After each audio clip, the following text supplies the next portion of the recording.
2023 felt like the year of the pitching prospect. Yuri Perez, Grayson Rodriguez, Bobby Miller, Tanner Bybee. In the words of Bill Goldberg, who's next? Welcome in to Fantasy Baseball today on Thursday, December 21st. I am Frank Stampfl, joined by Scott White and Chris the Welsh. Today on the show, we'll break down the Welsh's top 10 pitching prospects for Dynasty and the top 5 proximity names to know for redraft leagues. And we do have some fun announcements later on as well. So I had the Goldberg quote up top.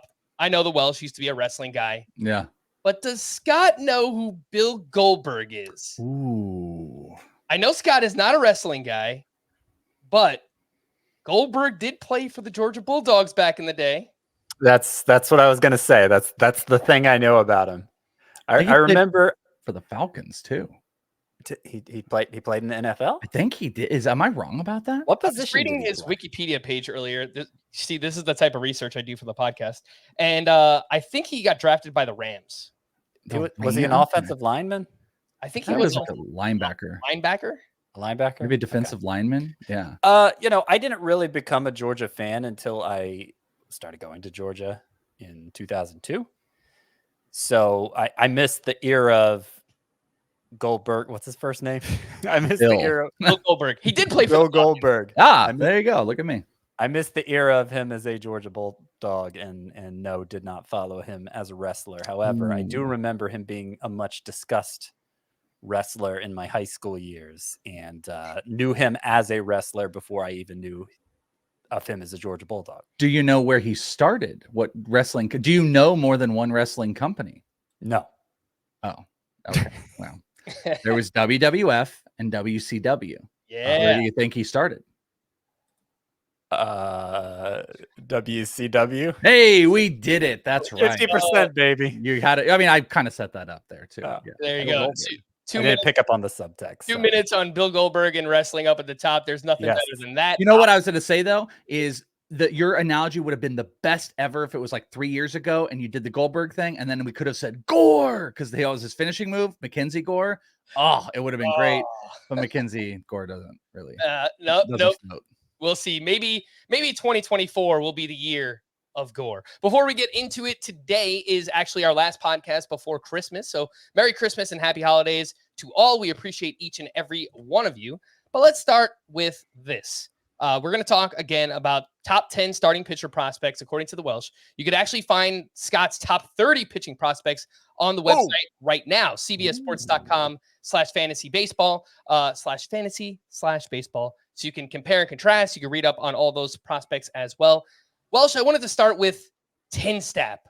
You know, there is no such thing as a pitching prospect. Talk to me about the famous and kind of where it originated and how much you believe in it. Yeah. God, I actually don't remember where it originated, but somebody smart. I think it was Baseball Prospectus. I was gonna say for some reason HQ came to my mind, but I want to say that you're right about that.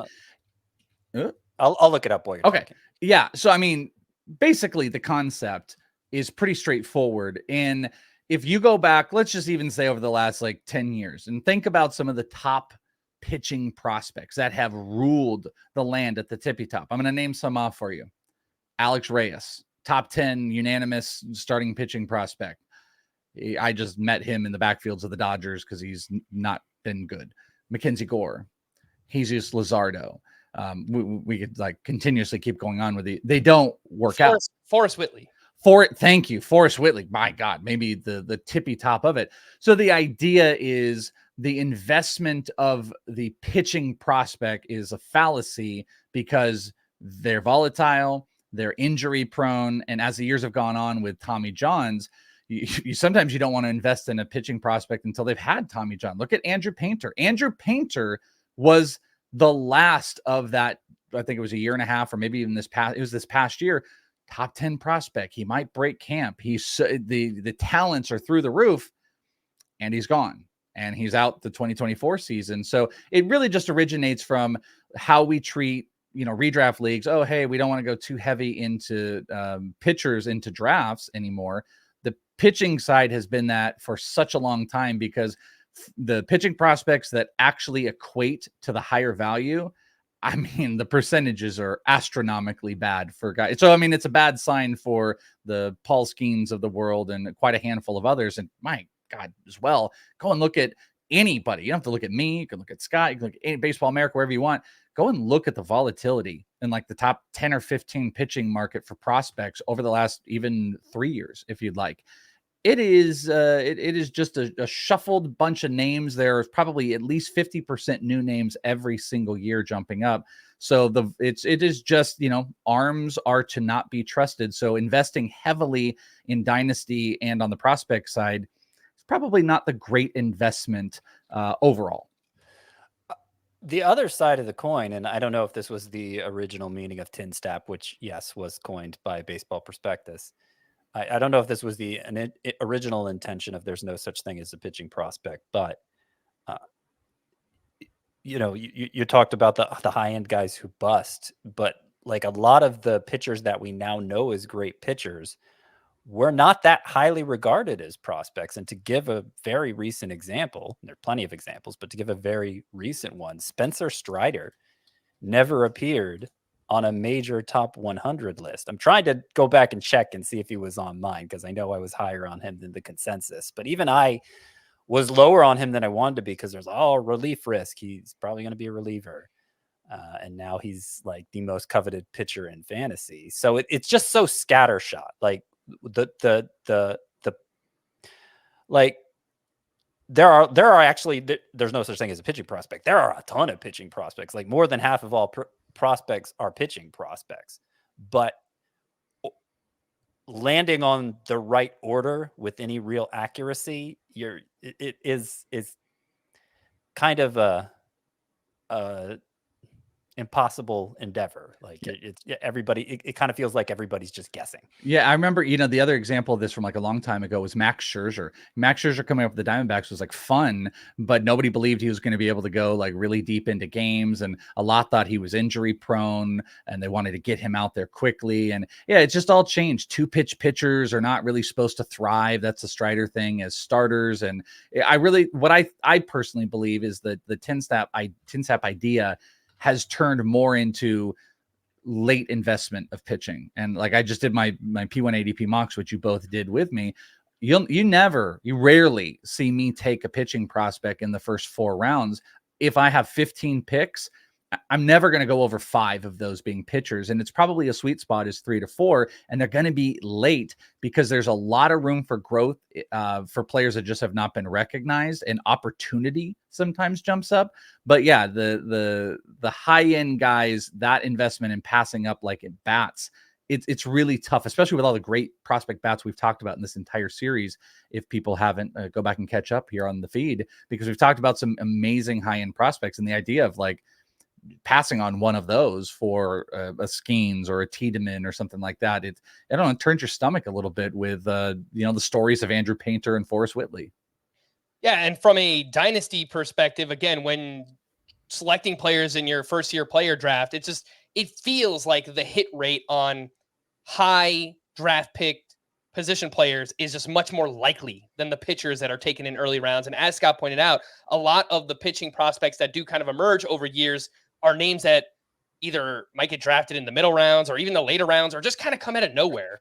Jacob deGrom, another one. We see it time after time when it comes to these high-level pitching prospects. Let's get into the names that we want to talk about. Obviously have to mention that Yoshinobu Yamamoto will technically be a prospect, and he would very clearly rank number 1 on this list. We spoke about him on a podcast last week. Still, as of now, at the time of recording, waiting to see where he's going to sign. But yes, he would very clearly be the number 1 pitching prospect. But for today's exercise, we will start with another name. And the Welsh's number 1 outside of Yamamoto is Paul Skenes from the Pittsburgh Pirates, who was selected first overall in this year's draft, 2023, who is a 21-year-old, 6'6", features a huge fastball. We're talking averages like 98 miles per hour on the pitch. He has a plus slider, put up crazy numbers at LSU, made 5 starts towards the end of the season, got 2 of those in at AA. We know he has nasty stuff, Welsh, but he also took on a massive workload at LSU. Is that something that worries you long-term for Paul Skenes. Yeah, I actually think it's hilarious, and there's definitely someone out there that's like screaming because we did that whole thing about like, oh, the pitchers at the top, and then it's like, hey guys, here's the top 10 pitchers that you should be terrified about if you're going to invest in. And only one other thing I wanted to add, I recently decided I don't rank guys like Yamamoto as prospects anymore. I just don't want to do it. Like I think it convolutes lists. Ha-Seong Kim convoluted the list, and I just even though they technically are, so that's why like even when I sent this list over to Frank, I kind of gave a precursor like, hey, if we're talking Yamamoto, he would be my number one, and if you guys have a first year player, I probably am not taking him 1 or 2, but like 3 is where I would lock in. But you could take him as high as that. But I just kind of decided to move away from it. The guy that you would be taking a long look at is Paul Skenes. And, I mean, the time in LSU speaks wonders. The usage breeds concern for sure. But everybody outside of the usage, by the way, the big thing that happened in the draft was big analytics focusing on the fastball shape. That was like his big thing. People did not like the shape of his fastball. And that's, usually going to be just like release point in how it ends up moving. And they just don't like overall that it had suboptimal shape. And that, like back in the day with like Hunter Green and stuff like that, when you get like more straight line fastballs, just easier to hit. They're saying that shape is less optimal. So if he's hitting 102, it just isn't as good as you possibly think. But it hits 102. He commands it. He has a crazy biting slider. And I'll tell you this, if you guys watched him in the College World Series, his changeup looked phenomenal. If he's commanding his changeup, that is going to be a huge strikeout pitch. And he was able to establish himself as a 3-pitch pitcher, something Kumar Rocker, who had really great stuff in college and obviously tapered back. He just never mastered that art of the third pitch. I interviewed him coming out of high school, and he was talking about trying to develop a changeup. He literally had an AFL game last AFL where he threw 3 innings of all changeups straight. I was just talking with someone about this today, and he was asked after the game, and he said, yeah, they want me to work on a changeup. I mean, he's still working on that. Skenes already has that. I'm building all of this to say that I think regardless of the shape stuff, I think that's something that analytically the Pirates are starting to push into that a little bit more, that they can work a little bit more on the shape, but you're still talking about a commanded 100+ mile an hour fastball with a plus slider and what I think can develop as a plus changeup for a guy that also can command big innings. Is he an injury risk? Absolutely. That type of workload with that big of a fastball, injury risk. Does he have a history of it? Not that we're dealing with right now. So for all intent, not now, but for all intents and purposes, this is why I put him at the tippy top. He is the most pro ready pitcher to pitch in the majors right now with big stuff. The other side of the coin with the workload thing too is he has proven he can take on workload. Because a lot of really highly regarded pitching prospects, you go look at the game log, they're going 3-4 innings at a time, and you just don't know if their arm's capable of withstanding a true starter's workload. In Skenes' case, I think it's more likely that he is. I find the hand-wringing over him and his fastball shape, not that it's completely invalid, but there's so much focus on it. I think just because the Pirates chose to take him over Dylan Cruz and Wyatt Langford, to like can't miss huge upside outfield prospects. And so people are finding reasons like this is why they should have taken those outfielders instead of Paul Skenes. But like, if you look at, there's no such thing as a pitching prospect. If you look at, if you're talking about how safe a pitching prospect is, I don't think it gets much better than Paul Skenes, given how proven he is in college, how what he does offer stuff wise, the fact that we're probably going to see him in the majors this year, even though he was just drafted, barring an Andrew Painter situation, we're probably going to see him in the majors this year. So when I say safe, that doesn't mean like Paul Skenes is definitely going to be an ace, but is he going to hold down a rotation spot in the majors? I think it's, I think it's a strong, you can feel good about betting yes on that. A very quick follow-up for each of you. Welsh, where do you have Paul Skenes in your first-year player draft rankings? He is now again, I'm not counting Yamamoto. I have him at number 3. Okay, so that would be behind Wyatt Langford and Dylan Cruz. Yeah, I'm still a Dylan Cruz stan. If this were points league, probably I might go 2. I'm waiting to hear that. I might go taking 2. in the Scott White Dynasty League, 2014 points league, because I'm picking third. My standard first year player rankings would also have, I mean, they're going to have Yamamoto in them because those are the rules I follow. Do we have Yamamoto in your league? He won't be first year player. He in that league. No, he won't qualify for the minor league draft. But the first year player rankings I'll publish on the site in January will have Paul Skenes fourth because Yamamoto will be ahead of him. And Scott, when do you think that we will see Paul Skenes? Because obviously he's a college pitcher. He seems pretty polished.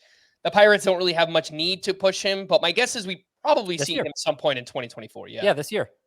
What is that? What you said? 2024. Yeah. But do you have like a projection? I don't think it's going to be like April or May. My guess is maybe June at the earliest. I think we're still learning the timeline for prospect promotion since the new CBA, and there's a lot more emphasis on calling them up for the start of the season. I think if Paul Skenes shows he can handle it in spring training, because it seems like a foregone conclusion he'll be up at some point in 2024. Why not put him in a position to score them a draft pick if he does well? And I think there's a reasonable chance he could make the opening day roster. Has to earn it, but there are certainly openings in that Pirates rotation. I would agree with that. Only thing I want to add, and I know we're spending a lot on Skenes, though I would argue he deserves it, is that I truly don't think we fully have a comprehension. I think we all could agree with this. We don't have a comprehension of what this new prospect world status and elevation is until we have a couple years. Just like if we were to do projections, we want 3 years.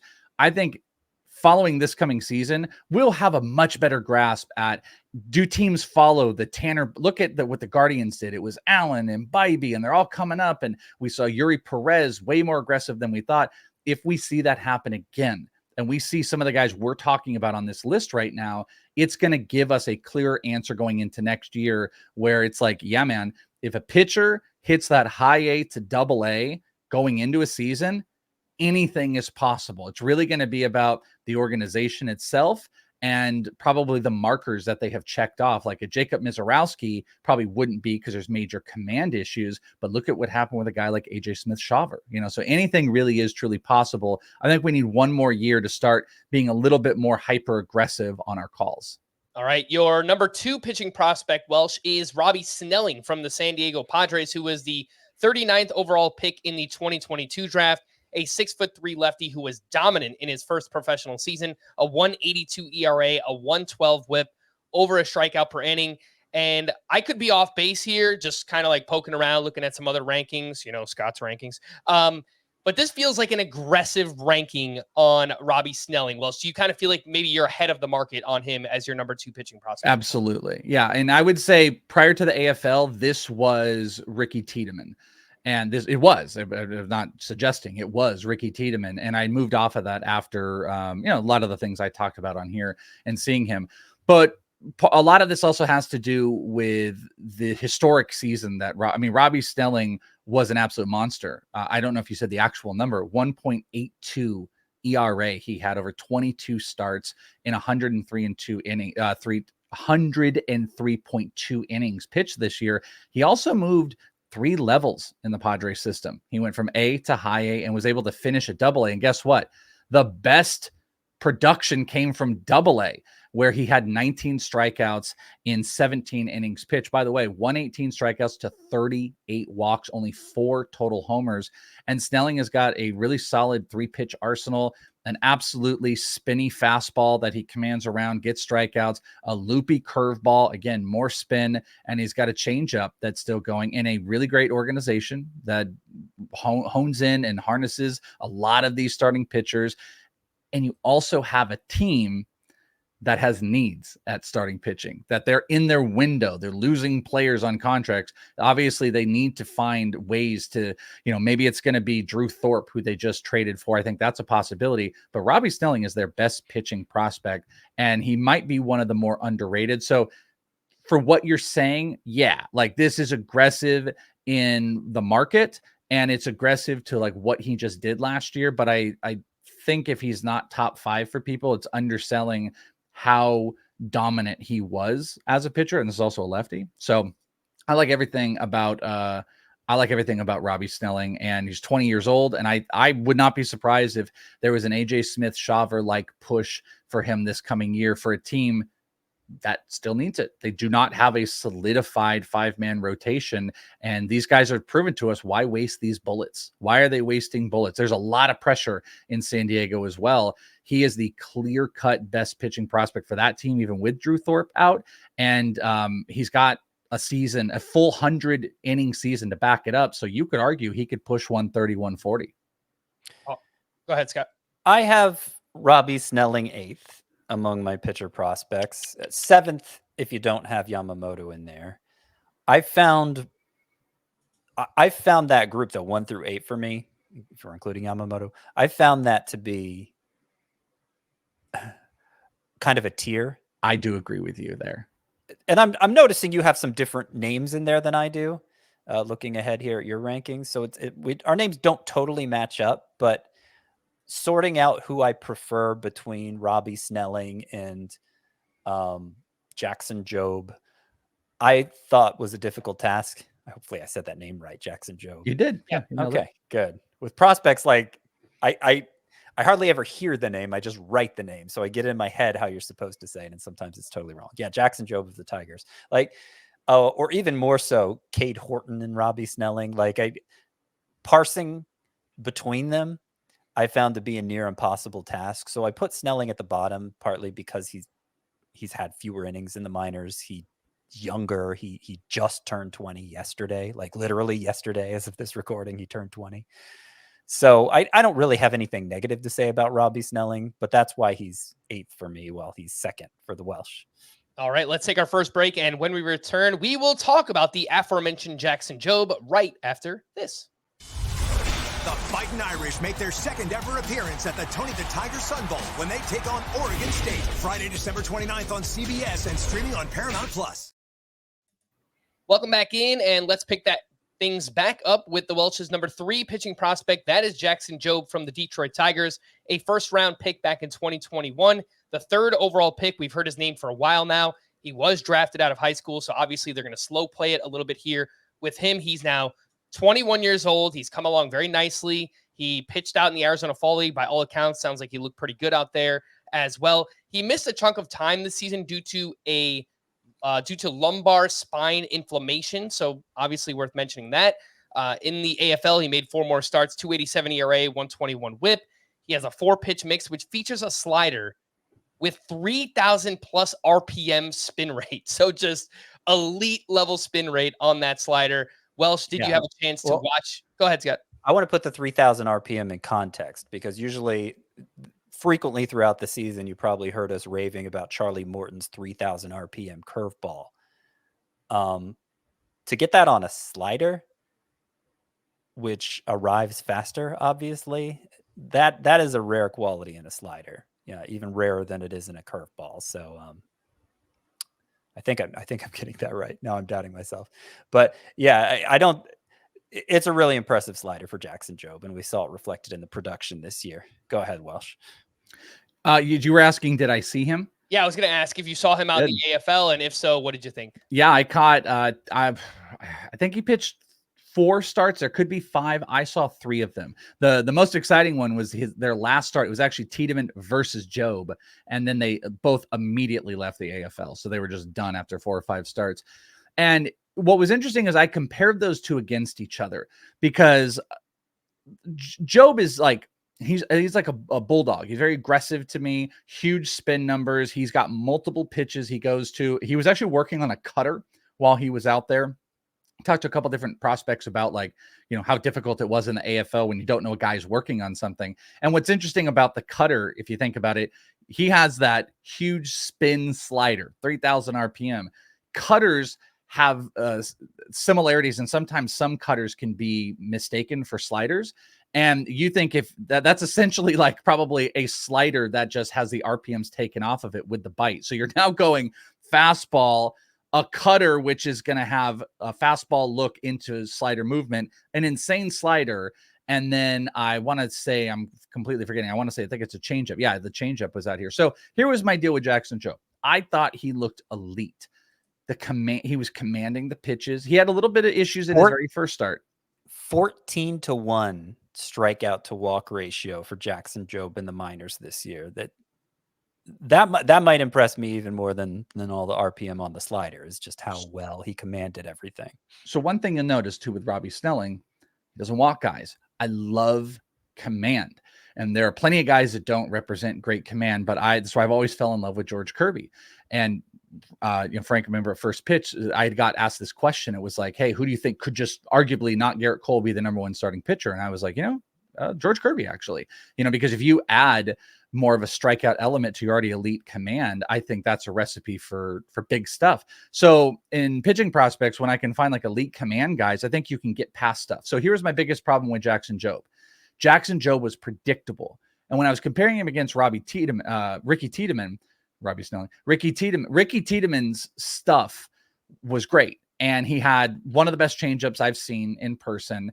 And he would just blow this fastball up high in the zone and just screw people up, and the changeup as well. The problem is he didn't have the command, but Tiedemann wasn't afraid to throw you a changeup with the very first pitch. Jackson Jobe, he was clockwork. And I think that's why he got hit up out here. So when I started to ask myself, what's easier, to work and change your pitch mix, or is it building command on your already set pitches, which, by the way, Tiedemann's fastball does not equate to what Jackson Jobe's was. And I just determined that I thought this was a young kid who had a lot of power behind his body, great spin numbers, 4 pitches, developing. And the biggest thing I picked on him was I could kind of tell what pitch was going to come and what count. And he didn't mix things up. I think that's fixable. And that's why I think he's easy to fall in love with. He's got some swagger, big strikeouts, no big walk issues. I think there's a lot to like about him. And he does have the feel of a frontline starter. So I like Jobe. I agree. It's like Skenes is in his own tier. I will say, as much as I like Robby Snelling, we are in a tier range. I think if you wanted to have Jobe over Robby Snelling, I think you can make the arguments. If anything, he's a 4-pitch pitcher, Jackson Jobe is. And the injury set him back, but the Tigers might want to push him up soon. The injury is really my only concern with Jobe. He made it only 64 innings, and so he hasn't proven that durability that's necessary. I mean, that is a necessary hurdle to clear if you're going to be a major league starter. And some big pitching prospects never clear it. Nate Pearson comes to mind. He got another 20 in the AFL. He actually also, I'll just point out, he went deep into games. That was one thing they let him do. Sometimes AFL guys will go 2 innings or something. He was pitching 5 or 6. They knew they had a plan. We're giving him, I think, 4, whatever. I think it was 5 starts. 5 starts. Right. He was going 5 or 6 innings per start. So they did build it up, but it doesn't take away from your point. He doesn't have a track record of good innings. And that's the stinky thing about pitching prospects. That's what kind of sets Skenes a little bit aside. And Snelling is in a weird middle area, but there are plenty of pitchers that it's even if they're awesome this year and they do come up to the majors, are they in a Yuri situation? How much can they really go? And we all felt the effects of Yuri in season when we were I don't know if we can trust him to get the innings on the back half of the season. So that would be my worry, for now, for Jackson Jobe, if we were caring about this year. Yeah. Ultimately, I don't think it's a big deal. I think the positives far outweigh that one little concern, but I have seen him lower in other rankings because of that concern. Just, let's see him get to 80 innings. Let's see him get, you say in the AFL, with the AFL stats he did. Okay. Let's see him get to 100 innings, before we totally anoint this guy as an ace in waiting. The number 4 pitching prospect, a name that we've already mentioned a few times already, Ricky Tiedemann with the Toronto Blue Jays, who is a big dominant lefty who also suffered an injury-riddled 2023. You look at the minor league numbers this year, he made 15 starts, but it's a little bit misleading because a lot of those outings were 2-3 inning outings for him. But on the opposite end of what we're talking about with Jackson Jobe, Tiedemann has struggled with control, right? We've seen some big walk numbers. And Welsh, I know that you had the chance to watch him closely in the AFL, and you pointed something out on Twitter about him potentially tipping his pitches. And I know Eno Saris commented on that too. So I guess maybe point out what you saw. Obviously, there's still a lot to like because he's dominant, but between the injuries and the control and potential tipping of pitches, these are things that start to add up now for Tiedemann. I want to love Ricky Tiedemann. I love this guy, but yeah, there were multiple, and sometimes I'll ignore warning signs. I can't ignore all of them. And the thing that I pointed out was I had these pictures and people are like, oh, whatever. But it was pointed out, actually, Lance Brozdowski confirmed it for me in some data. I think it was a TrackMan data he got from the minor leagues. But there is a huge separation between fastball and breaking pitch. So much so, my whole big point was I looked at every single video I have of Tiedemann, and I called probably with 95% accuracy what pitch was going to come based on when I would pause it at the top of his hand. And the sarcastic people be like, oh, okay, well, the players can't pause it. That's not the point. You play enough baseball, you work at it. These guys are trained to look for any little tip. Well, you had a severe tip where I might be mixing it up, but I believe if people are watching on the video, almost kind of vertical his arm slot was when he was throwing the breaking pitches.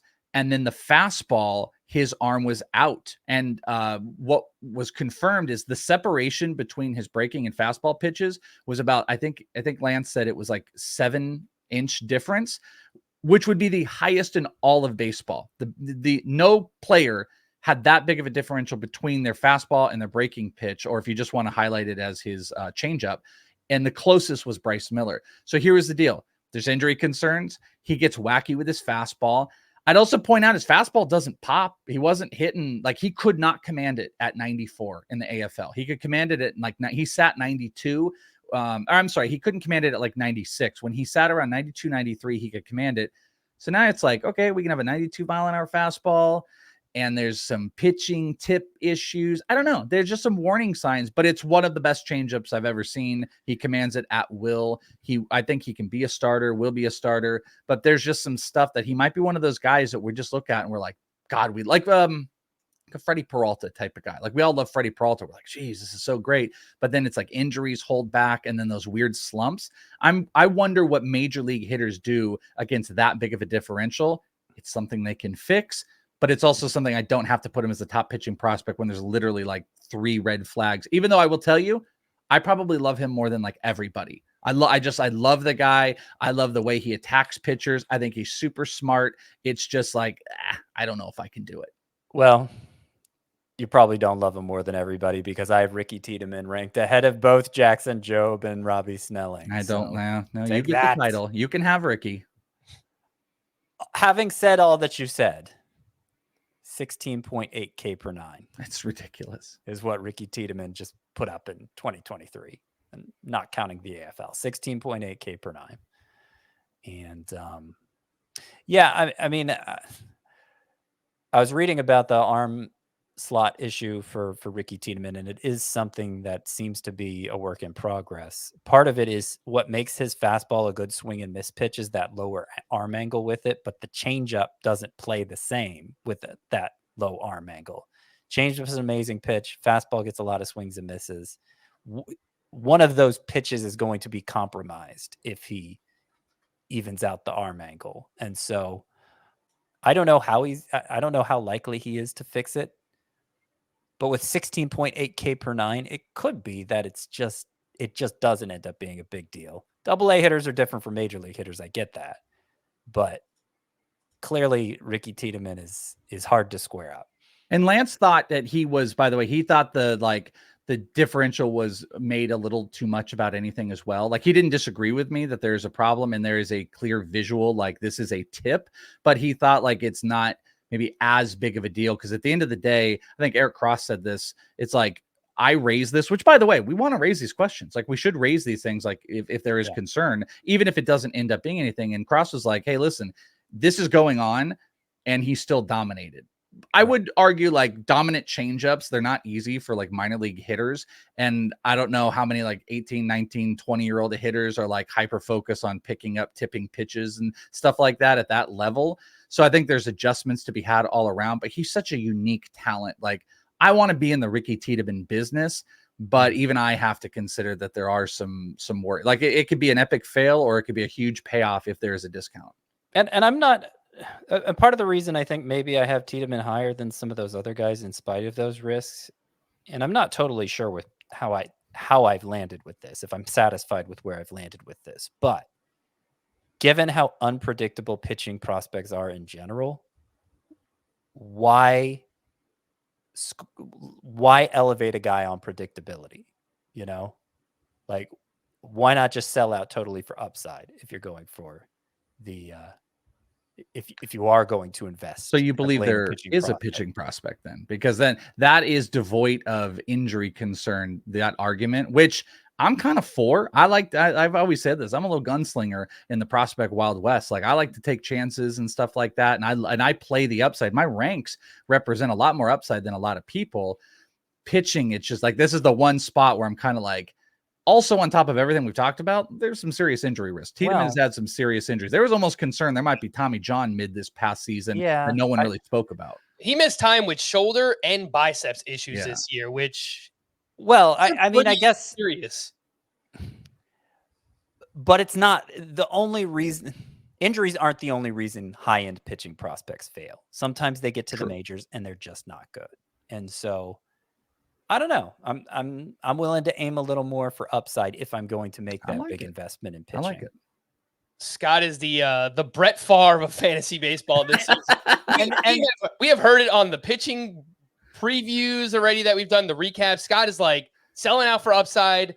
He can get like 50 most touchdowns and most picks. Let me take with pitcher specifically. Yes.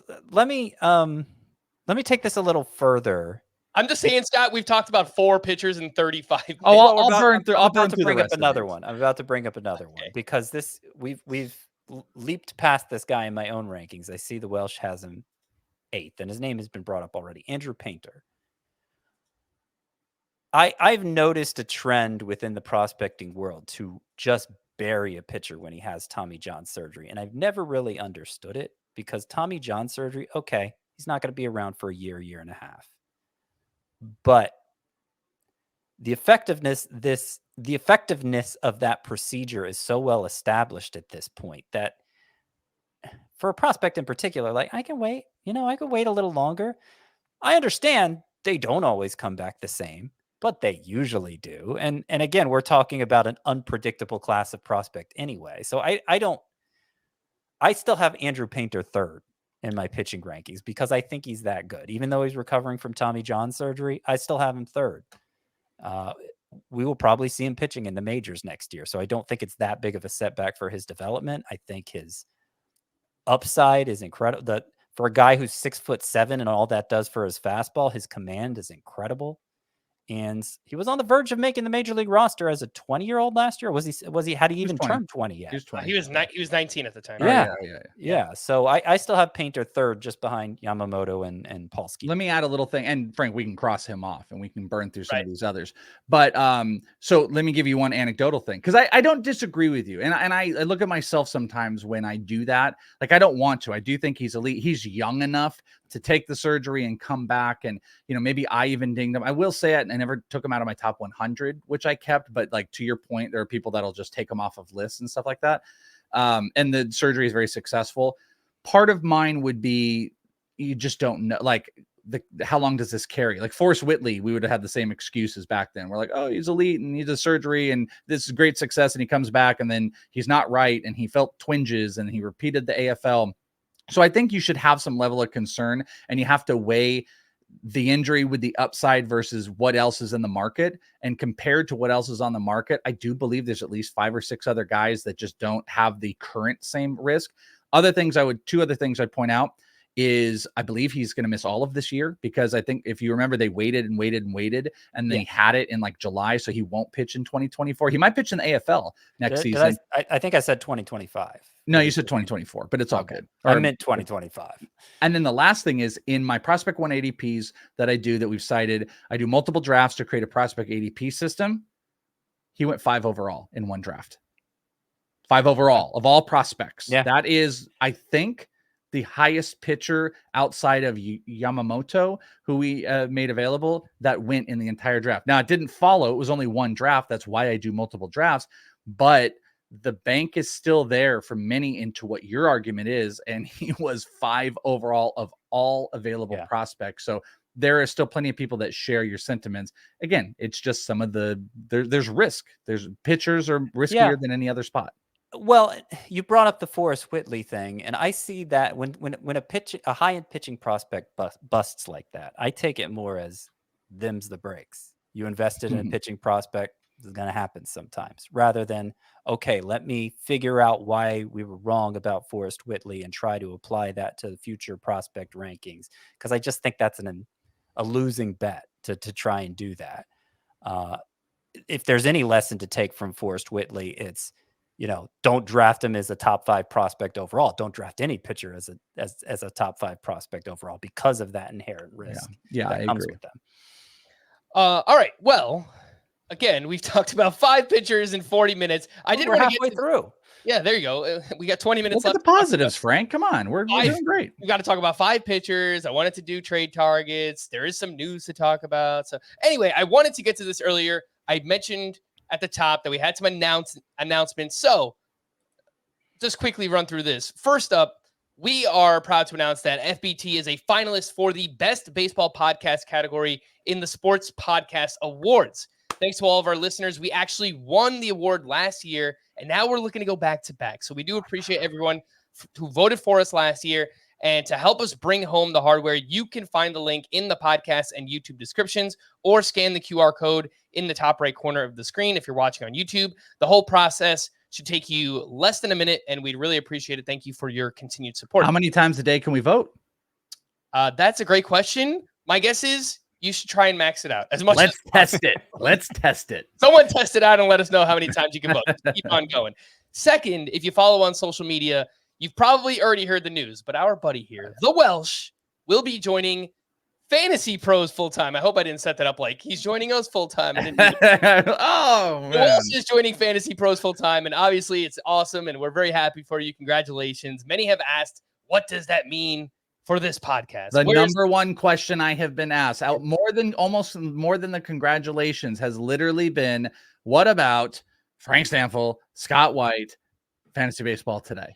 And here is the answer, is that the Welsh isn't going anywhere. He is still going to be sticking around with us in 2024. It might not be as scheduled, definitely this day of the week, but we'll have him on sporadically, and he'll be on and share his thoughts on prospects and baseball and all this other kind of crazy stuff. You're breaking people's hearts. No Welsh Wednesday is what you're saying. Who knows? Maybe it will be a few Wednesdays mixed in there, but congratulations to you, buddy. It's awesome news. Thank you very much. I'm part of it. Any other reason is 100. I mean, I would say I can't say a part in 100. You guys played a huge role in that. And you guys having me on every single week, and not everybody hating me, and people having me on and accepting and stuff like that. Those are the ways that people get to do stuff in the industry. And I can't speak highly enough of everybody here at CBS. And I'm kind of ecstatic that I get to stick around and do these. I mean, I say kind of, like, I'm super ecstatic, and I love doing this show. And this has been a big part of me in the industry in my life. So I'm very excited about my new opportunity with Fantasy Pros. They're amazing. And I am very excited I get to hang with you guys here.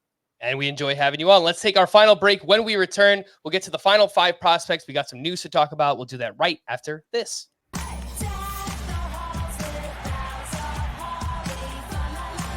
The holidays are here. We're having fun out here. And with the regular season winding down, the playoffs are the gift on top of every team's wish list. Sunday, the NFL is on CBS and streaming on Paramount+. Welcome back in. Here's how this is going to work. I can't have you guys both weigh in on every single prospect that we have left. So, Welsh, I'm going to throw 2 names your way, and then, Scott, you'll get Max Meyer after that. But the names you'll get, Welsh, Cade Horton, who was a first-round pick with the Cubs in 2022, just had a very successful pro debut season. 2.65 ERA, a 1 whip on the nose, well over a strikeout per inning. He is 22 years old. He made 6 starts at AA. I think there's a chance we could see him up at some point this season. The other name is Hurston Waldrep of Scott's Atlanta Braves. First-round pick in this year's draft, 24th overall, already made a huge impression, and he just feels like someone that could fly up through the system. He already made 8 starts in the minors, 3 at AA, 1 at AAA. Just crazy stuff. 3-pitch legit mix on all 3 pitches.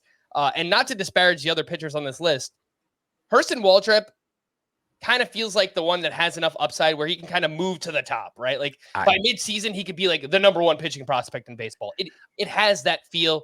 Welsh, give me your thoughts on Waldrep and Cade Horton. Yeah, I couldn't agree more. I took him in my prospect 180Ps. I took him in the 5th round. That was the only pitcher I took in the top 10 rounds, I think. I agree. I kind of don't even like my own personal rank of it. I want to keep pushing him up. I want to be in business. I have a little bit of question if he does have impact this year because you kind of get your rotation set. I guess Elder could completely fall apart. You've got Smith Shawver, who's kind of the next man up. But Waldrep, I had somebody tell me in the early draft process when we were still in college and stuff last year that Hurston Waldrep, if not for command, might be perceived as a exponentially better pitcher than Paul Skenes. Like he would be the guy because they love the stuff. They love the fastball, this splitter that he throws, big strikeout pitch. I love Hurston Waldrep. I love that you get him at some type of a discount. You don't pay Paul Skenes prices. If I had a lower pick in the Scott White League, I'd probably be targeting him. If I had a pick in the 5 or 6 range, just letting everybody know.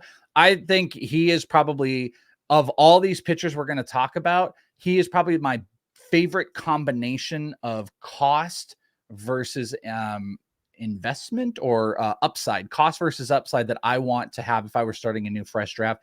Nothing to take away from Cade Horton because he's dominant, big fastball, big kind of fresh arm out of college as well. 117 strikeouts this past year, only 27 walks. Again, give me command.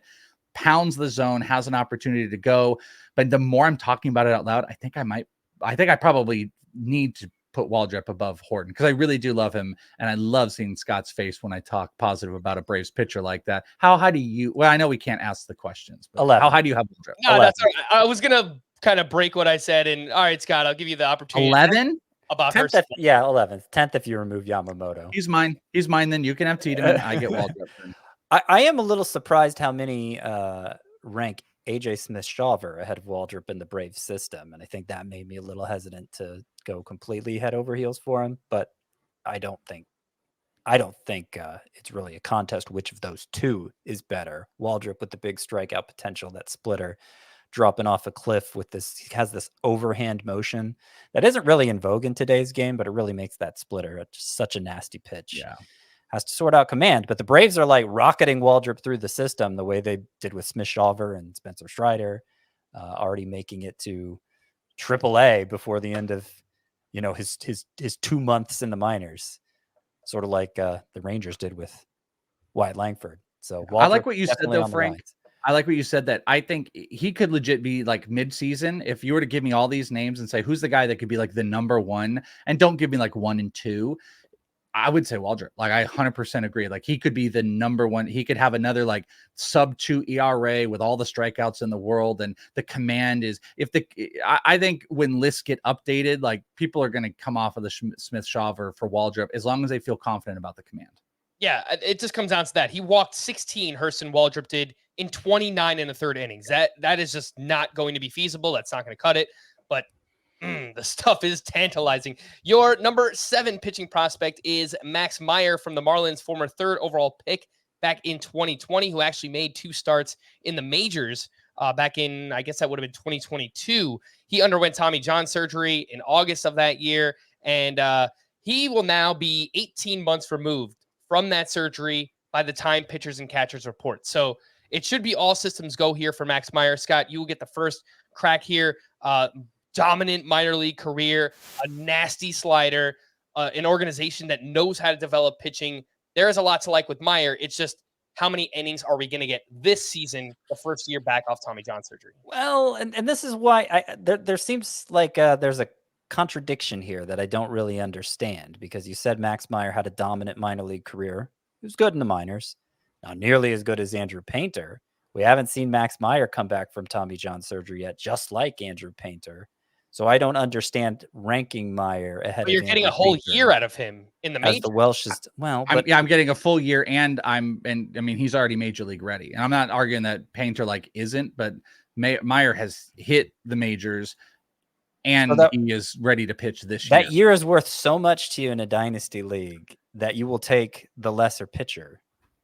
I mean, if you I think pretty he is, clearly the lesser pitcher. if you think than he's a Max Meyer. tier less different, I don't think he is clearly. I mean, again, I get influenced sometimes by certain things. You know what influences me? I asked Nolan Gorman, who is the most dominant pitcher you have faced in your minor league career? Without hesitation, he looked at me and said, Max Meyer. He's like, he's the nastiest pitcher I've ever faced from a stuff and a mix combination. So again, like Andrew Painter might be a tier above, but like we know he has recovered from his injury. He will have a full year ahead. I have them we don't know if he's the super same. close. I have them super close in my overall ranks, I'll point out. We don't know if Max Meyer is the same, and his arsenal's built on the slider, which is especially tough on the elbow. What's funny about this is I kind of felt like I had to make my case for ranking Max Meyer as high as 16th, because I think a lot of people are going to leave him off like their top 100 list this upcoming season. And I'm ranking him 16th in my starting pitcher rankings, but you have Max Meyer 7th. So I'm feeling like, okay, I got to play devil's advocate here. Sure. The thing to remember about, to put a positive spin on it, a couple things to remember about Max Meyer. He had just mastered the changeup that the Marlins were teaching all of their young pitchers at that time. It was like the patented Marlins changeup, and Max Meyer had just mastered it prior to getting called up to the majors. If you just look at the 2022 stats before the elbow surgery, 3.69 ERA in the minors doesn't blow you away. His first 6 starts at AAA that year, 1.72 ERA, 0.86 whip, 11.2 K per 9. That's when the elbow trouble started. It didn't start with Tommy John surgery, but that's when he first started having issues with his elbow. And I wonder what Max Meyer's 2022 stats would have looked like if he hadn't continued to pitch through that elbow injury based on that 1.72 ERA to start out. All right, let's keep things moving. We mentioned Andrew Painter earlier, who is the Welsh's number 8 pitching prospect. Number 9 is Jacob Misiorowski from the Milwaukee Brewers, who was a second-round pick in 2022. Very unique pitching prospect. Big, long, lanky right-handed pitcher, 6'7", massive strikeout potential. We're talking 110 strikeouts, over 71 1/3 innings, and he pitched in the futures game. He turned heads. He was amazing in that. But this is that kind of, I think, high upside, high risk pitching prospect, because there is bullpen risk, because we're talking about not great control here. Welsh, your thoughts on Misiorowski? Yeah, you nailed it. I mean, he is absolutely electric with the fastball, and he destroyed guy. I mean, his slider in the futures game just made everybody just want to throw up. Like, he is a disgusting, long-limbed pitcher who has massive control problems. So again, like, you can weigh all your own risks. Like, you could argue massive control issues are as risky as downgrading a pitcher with like arm problems, that is like Tommy John. But I have Andrew Painter above Misiorowski. But you could argue Misiorowski's top 2 pitches, if commanded, I mean, he'll be one of the most elite pitchers out there. But he could also go the way of Mason Miller and be in the back end of a bullpen. But I like pitchers like that. Those guys that have electric stuff, where if it doesn't work out as a starter, I know they can go back to the bullpen. I can stomach valuing those players. Like Mason Miller would be the same thing. If he's a closer, obviously I didn't get what I wanted, but now I've got a top flight closer. I like that. There's plenty of pitchers you can look at and you're like, I don't know, that guy would, he might be a middle relief, maybe long, Misiorowski's a guy you can like instantly put as a setup man. And then when given the opportunity, he is closer material if he doesn't work as a starter. I feel very confident about that. And as somebody who has Misiorowski in the Scout White Dynasty League, something that I like about him is that he's in the Brewers organization. This is an org that has developed Brandon Woodruff and Corbin Burns and Freddie Peralta and pitcher after pitcher. They've done none of whom was like a huge prospect either. Yeah, so I'm pretty excited about him, but I do realize there is some reliever bullpen risk if he cannot improve on that control. Last name here is number 10, AJ Smith Shawver from Scott's Atlanta Braves, who started the season this year as a 20-year-old in high A and wound up making it to the majors, which is like unheard of territory. Just crazy the way that they pushed him this season. He had an awesome season in the minors and wasn't as dominant in once he got to the Braves. 25 1/3 innings, 4.26 ERA, 1.11 WHIP, strikeout to walk ratio not very good. Scott, I'm going to throw this one your way, and I'm going to be hard on him because obviously he's young. Look, he's only 21 years old. It's his first taste of adversity. But just the things that we use to measure pitchers, strikeout to walk ratio, the low spin rates, low whiffs, bad control, I was not really impressed by it. And saying all that, I realize he's very young, and obviously he can improve in the offseason. I kind of agree with you. I rank AJ Smith Shawver 17th, and part of the reason I rank him 17th is because so many others are high on him. It's the Lee Corso What's the thing Lee Corso always says? That means somebody knows something I don't know, and I'm going with that someone. But that still made AJ Smith Shawver only 17th for me. He throws hard. He moved fast. He was raw to start out. So maybe people are projecting a lot more growth onto him than I am capable of seeing. But he's a name, and he's already gotten exposed to the majors. I guess we really need to hear why the Welsh likes AJ Smith Shawver so much. He would be the one to answer that. I just want to squeeze a couple more names in here in contrast to that, because two guys I have in my top 10 who aren't in your top 10, and I would definitely take over AJ Smith Shawver, are Kyle Harrison of the Giants, who of course we saw late last year, and I think looked more impressive than Smith Shawver, and Daniel Espino, another guy coming off injury. His to the shoulder, which is more concerning, more risk there with Daniel Espino, but the numbers were just absurd before he suffered that shoulder injury. So I'm still willing to take the risk on Espino. Yeah, the 10-cent tour. I mean, Smith Shawver's is built a lot around, like, there's a multi-pitch combination at a really young age that was trusted into a rotation, and there's proximity, and we're starting to get into a range of, like, I love Noble Meyer. I think Noble Meyer is someone, like, I want to invest in a first-year player. I think he could be elite, but, like, he's right. I have Noble Meyer right after Smith Shawver. Yeah. So, but it's like, would you want like a high school pitcher coming out and want to try to wait 3 years? That's the risk. Or you want to take like a young pitcher in a great organization for developing pitching, an off season to then come in and readjust that. So that's kind of my Smith Shawver stuff. I'm not like enamored, but there's a proximity thing. The other two guys, Kyle Harrison, you want to talk about command issues exist. But they got so much better. They weren't an issue in the majors. He's 11. Like, he's like the next guy here. So it's not far off. Espino, I'm very far off on. I love him, but there are nothing but injury risk. He's also completely changed his body. I remember talking with him when he was in rookie ball. He looks like a different human being now. Big muscular guy, learning to kind of work with all of that. And he's had major arm issues, and he could be electric, but he also, to me, feels like he could go the Mason Miller route. Just can't get healthy, getting low innings. And then all of a sudden they just say, maybe we put him in the back of the bullpen. Not saying that's going to happen. He is a shoulder capsule, so a lot of things could go wrong for Daniel Espino at this point. Yeah, so I think the upside is like legitimate top 5 in baseball kind of pitcher. Upside. Only like philosophical thing I throw out to you too is like, you said on that last episode I was with you on, like, with pitching prospects, you're just like, or with pitching in general, you're just like, I'm in. I want strikeouts. I'm not on the other noise. I think you have a similar take in your prospects, and that's okay. If you want to talk about pure upside, Daniel Espino and Andrew Painter belong in the top 5. This is not even a question. If you want to just only focus on upside and nothing else, Tiedemann, you can put in there as well. Not top 5. Yeah, but I'm just the argument. You know where I'm going with that. Yeah. I'm trying to contextualize as best as I can the risks that I weigh, and some of them are injury based, some of them are command based, and sometimes I cater to some other spots. I cater to command pitchers a little bit better, and I don't cater as much to proximity as other people, but I have that weighted here, and I think it's interesting that you are a little bit off of the proximity, which is good. And you are just hyper focused on pure upside talent. And that's not a bad way to approach prospects either. Just people have to be aware of the inherent risk, especially with pitchers.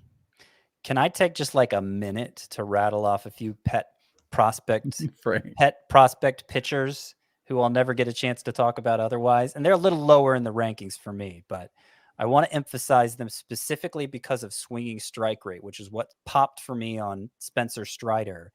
And I think we could potentially see some surprise breakthroughs here with this trio as well. Carson Wisenhunt of the Giants. Insane changeup. One of the best changeups in all of him and Ricky Tiedemann, the two best changeups I have seen in person. 18% swinging strike rate across 3 levels this past season for Wisenhunt.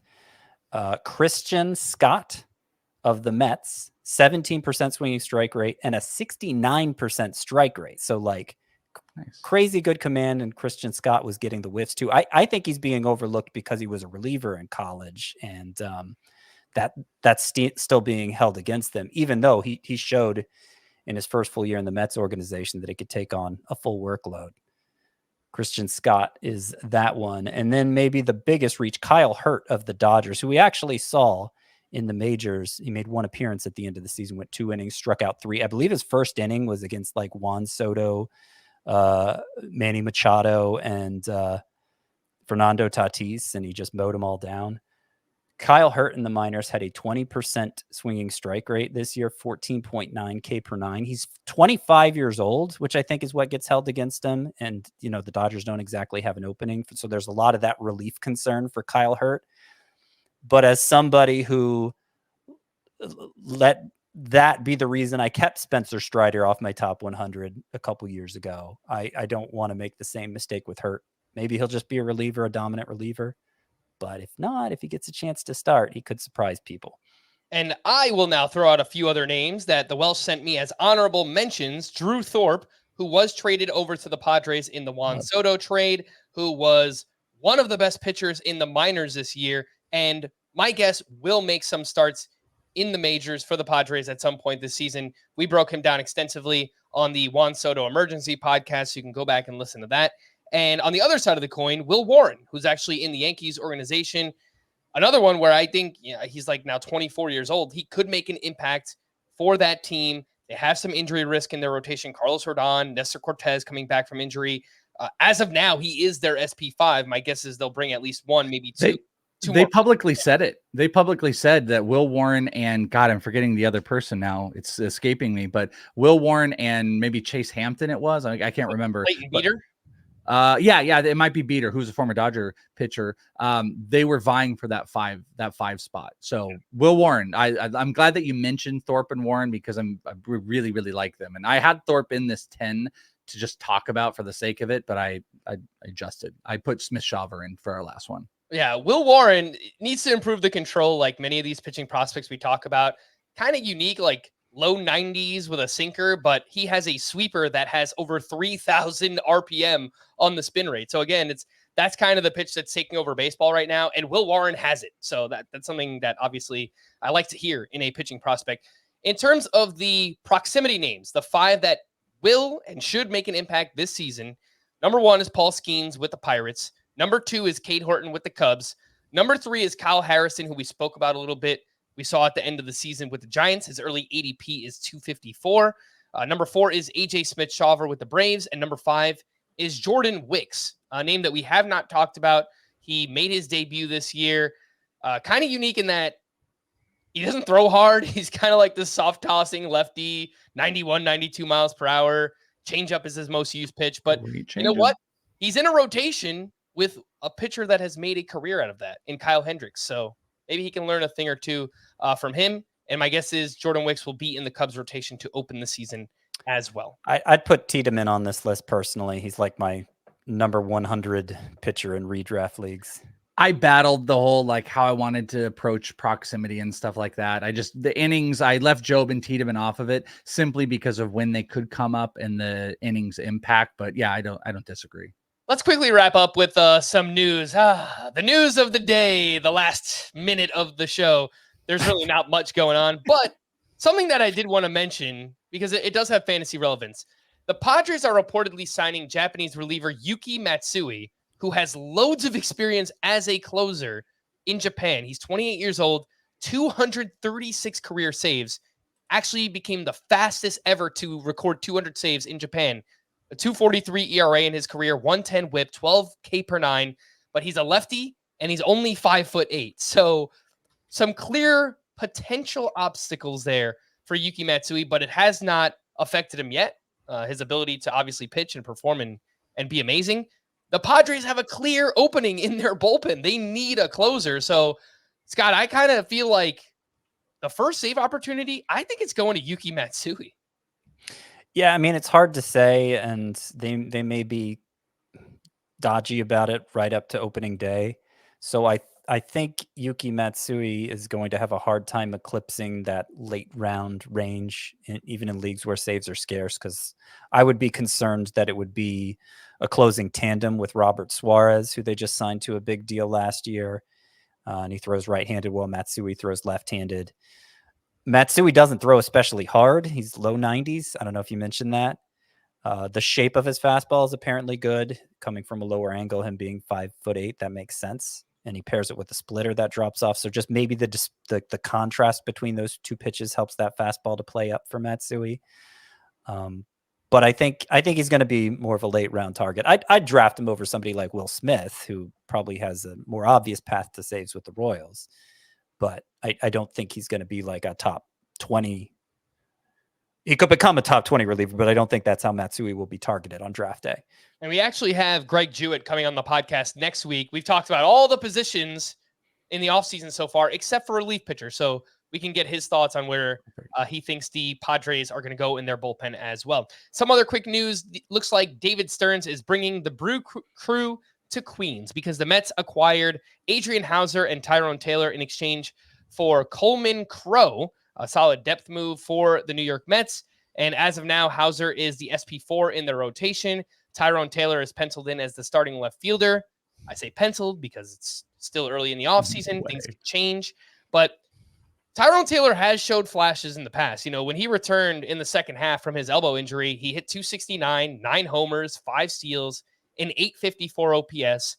Welsh, I think Tyrone Taylor is just a name you have to know in deeper leagues, if nothing else. Yeah, I mean, I think you bring him in so you solidify your fourth outfield. I would be shocked if he's a starter, but yeah, know him in deep leagues, maybe NL-only leagues. You never know what is going to go on and how they're going to position this roster out. Ronnie Mauricio might have took away some flexibility, you know, like maybe they would have experimented with Vientos in the outfield a little bit more. He's been working in the offseason trying to get faster, but that clearly seems like that's going to be more platoony between like Beatty and him. But yeah, I mean, early drafts, if you're doing like a draft and hold like 50 round, yeah, you jump on that to maybe get some late categories, but I expect him to be a fourth outfielder for the team. More than anything, I think this move further clears the path for Jackson Chourio.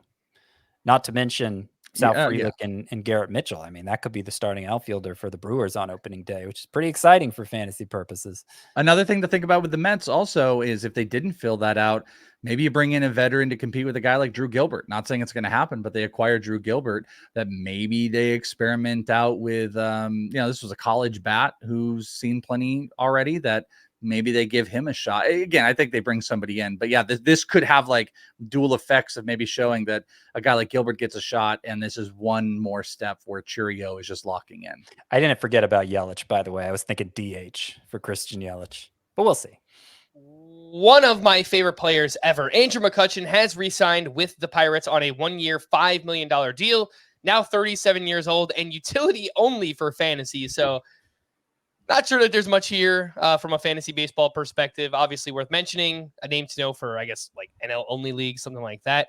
The Yankees got Jeter Downs. They claimed him off waivers. Just a fun name thing. I thought that was worth mentioning. And the latest rumors, John Morosi of MLB Network reports that the Angels have had a recent dialogue with Blake Snell. Interesting. The Blue Jays apparently have some interest in Rhys Hoskins and Justin Turner, maybe to fill their DH spot. And no deal yet for Yoshinobu Yamamoto, though there was at least one report that the Dodgers were planning to offer between $250 and $300 million. Again, today is our final podcast before Christmas, so Merry Christmas to everyone out there. Happy holidays. We appreciate each and every one of you, and we're going to wrap there. For Scott and the Welsh, I am Frank. Thanks as always for tuning in to Fantasy Baseball Today. Please make sure to follow and leave a 5-star rating on Apple or Spotify, and we'll be back again next week. Bye-bye.